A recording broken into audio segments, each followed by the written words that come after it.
नमस्कार दोस्तों, हफ्सा आयुर्वेदा में आपका स्वागत है। मैं प्रवेश झा। अब जो है अप्रैल का टाइम है और गर्मी अपनी चरम सीमा पर स्टार्ट हो चुकी है। इस बार गर्मी बहुत जल्दी और बहुत ज़्यादा हो रही है और गर्मियों में लोग ज़्यादा से ज़्यादा वाटर इनटेक करते हैं, पानी ज़्यादा से ज़्यादा पिया जाता है और अमूमन देखा गया है कि पानी पीते ही हमें जो है यूरिन पास करने के लिए भागना पड़ता है। बिना रुके पानी पिया, यूरिन पास किया, पानी पिया, यूरिन के लिए गए। तो ये क्यों होता है और क्या वजह है, आज हम इस पे चर्चा करते हैं। तो इसका सबसे बड़ा वजह है फाइबर डिफिशियंसी। आपने देखा होगा जो छोटे बच्चे होते हैं, 2 महीने, 4 महीने, 6 महीने के बच्चे जो अनाज नहीं खाते, फाइबर नहीं लेते, तो वो जो है पानी या दूध लेते ही यूरिन पास करते हैं। तो वही वजह बड़ों के साथ है। अगर हम प्रॉपर फाइबर लेना स्टार्ट कर दें तो बार बार यूरिन की फ्रीक्वेंसी नहीं बनेगी। 4 या 5 बार ही हमें यूरिन पास करना होता है और इसकी सबसे बड़ा है वजह फाइबर डिफिशियंसी। तो फाइबर हमें ज़्यादा से ज़्यादा लेना चाहिए। फाइबर के कई फ़ायदे होते हैं, थोड़ा बहुत नुकसान भी है, वो हम बाद में चर्चा करते हैं। फ़ायदों में सबसे पहले जो है समझ लेते हैं कि फाइबर है क्या। फाइबर हमें नेचर सोर्स से प्राप्त होता है, फलों से, सब्जियों से, बीन्स से, मोटे अनाज से, इन सब चीज़ों से फाइबर हमें मिलता है।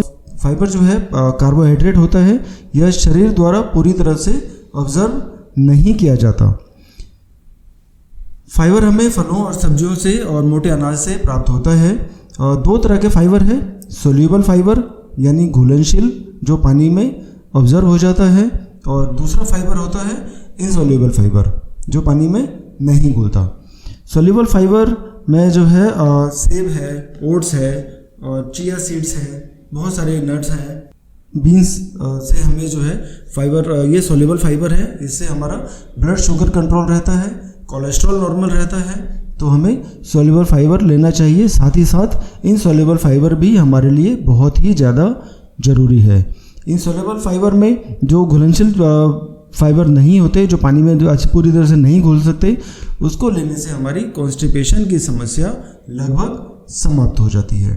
जैसे गेहूं का चोकर हो गया और नट्स हो गई, सब्जियां हो गई, मोटे फाइबर वाले फ्रूट्स हो गए, जैसे अमरूद है, आपका केला है और संतरे हैं। इस तरह के फाइबर जो है, पपीता है, इस तरह के फाइबर हमें लेते रहना चाहिए। और इस सीज़न में गर्मियों में तो हमें 2-4 सब्जियां जैसे ब्रोकली है, पत्ता गोभी है और सेम है, चौड़े वाला जो सेम होता है वो हो गया। इस तरह के सब्जियां हमें रूटीन में लेना चाहिए। भिंडी है, इस तरह की सब्जियां हमें रूटीन में लेनी चाहिए और 20 से 30 ग्राम फाइबर तो डेली डाइट में होनी ही चाहिए। औसतन देखा गया है कि हिंदुस्तान में करीब 69% लोग जो है फाइबर डिफिशियंसी से ग्रसित हैं।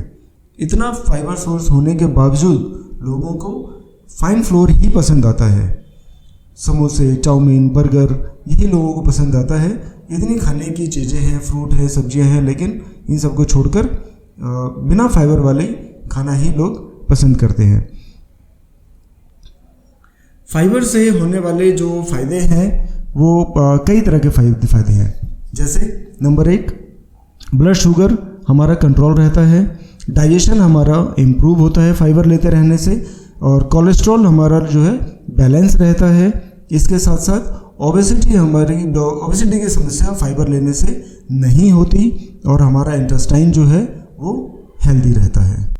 फ्रूट्स में अब हमें फाइबर कहाँ से मिलता है तो वो मैं बताता हूँ सीक्वेंस से। जैसे फ्रूट्स हो गए, फ्रूट्स में सेब है, नाशपाती है, अमरूद, केला, संतरा और भी बहुत सारे फ्रूट्स हैं, पपीता, जिनसे हमें फाइबर मिलता है।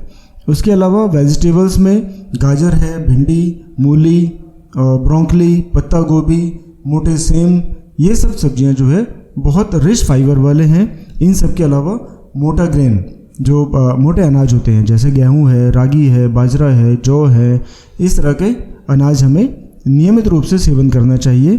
दालों में बहुत अच्छा फाइबर होता है।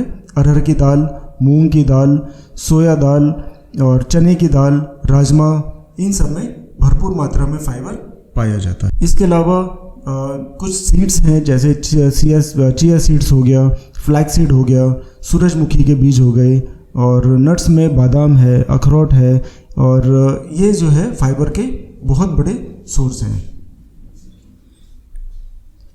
अब हम बात करते हैं कि फाइबर का नुकसान क्या है। देखिए 20 से 30% अगर हम फाइबर लेते हैं और वाटर इनटेक हमारा प्रॉपर रहता है तो हमें कोई दिक्कत नहीं होती, हमारा शरीर स्वस्थ रहता है बिल्कुल और सुडौल रहता है। लेकिन अगर हम फाइबर कम लेते हैं तो हमें गैस की प्रॉब्लम, कॉन्स्टिपेशन की प्रॉब्लम रहती है, पेट में दर्द रहते हैं, क्रैम्प्स बना रहता है। और यदि हम फाइबर की मात्रा बहुत ज़्यादा लेने लगते हैं तो भी सेम प्रॉब्लम रहती है, वही गैस बनना, क्रैम्प्स बढ़ना और कॉन्स्टिपेशन होना।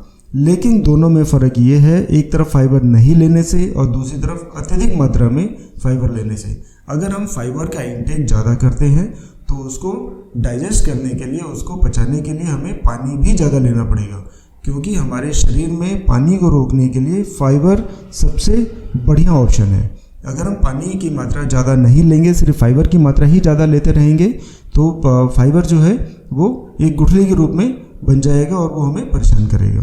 तो ज़्यादा पानी लेने से वो रेशा जो है फूल जाता है और फूलने से हमारे आंतों की सफाई करते हुए मल के रूप में, स्टूल के रूप में बाहर आ जाता है। अब जो लोग फाइबर नहीं ले सकते ज़्यादा, उनके लिए एक छोटी सी उपाय है हर्ब्स आयुर्वेदा का लैक्सेटिव पाउडर।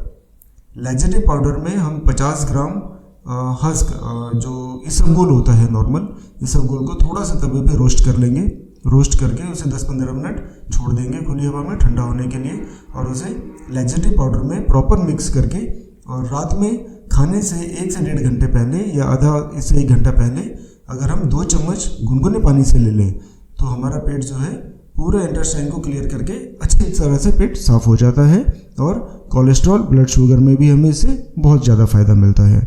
जिनको इंटेस्टाइनल इन्फेक्शन वगैरह हो वो इसे डॉक्टर की सलाह से लें। धन्यवाद।